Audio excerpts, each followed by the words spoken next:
خلمرد در شروع ساکن ناحیه فرخار هنرمند بوده. او استاد چوب تراش می‌باشد. از چوب به همین مانند هر گونه اشیا و واسطه‌های برای روزگار ضروری را می‌سازد. این هنری مردمی خلمرد را در این ناحیه نامدار نموده است. او را در همه نمایش‌های هنرهای مردمی دعوت می‌نمایند.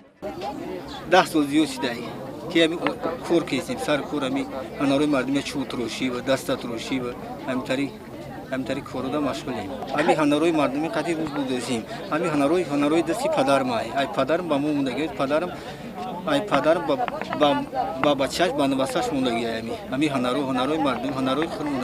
این نوبت خلمرد اشتراکچی دوری ناحیوی آزمون جمهوری هنر بهتر از هر بود در ناحیه فرخار میباشد. دوری ناحیوی آزمون جمهوری هنر بهتر از هر بود در مرکز ناحیه همین طور در سطح بلند دایر کرده شد. بکی و هیدگل هم اشتراکچی این آزمون است. او گلیم میبافد. گلیم بافی یکی از شغل‌های خانگی زنان در دوران صاحب استقلالی تاجیکستان از نو احیا گردید.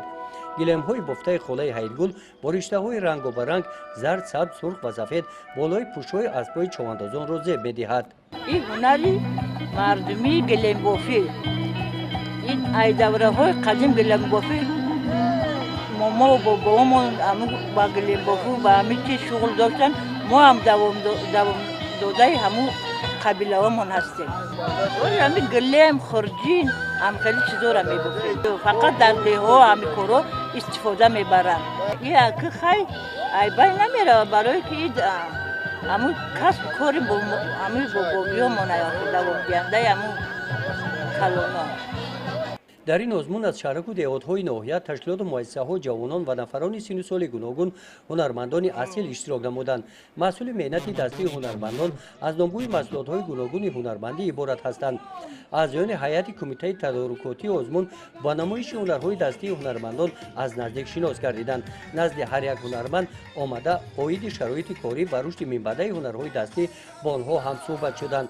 سپس در مشورت کاری هیئت کمیته تدارکاتی غالبان دوری ناحیوی آزمون معین کرده شدند. در ناحیه فرخار در آزمون مذکور زیاده از 90 نفر هنرمندان از جماعت‌های شهرک و دهات و همزمان تشکیلات و مؤسسه‌های قلمرو ناحیه اشتراک نمودند و همزمان با پیشنهاد هنرهای مردمی، کدبانوگی، آهنگری، چوب تراشی، زرگری و دیگر هنرمندی که امروز ماست با ابتکار و تشبث دائمی اساسگزار صلح و وحدت ملی پیشوای معظم ملت جناب عالی محترم امام علی رحمان در قلمرو جمهوری از سر نو احیا گردیده ایستادند. برگزاری این چهارمین بار دیگر اثبات شد که در حقیقت در قلمرو ناحیه سر کرده از سوزنی دوزی، از ریشته ریسی، از گلیم بافی، چکندوزی و آن هنرهایی که در گذشته کمک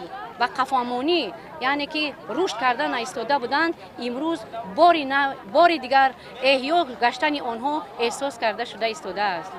در جنبش غالبان از نام مقامات اجرایی حاکمیت دولتی ناحیه با سپاسنامه‌ها و دیپلم درجه های یکم و دوم قدر کرده شدند.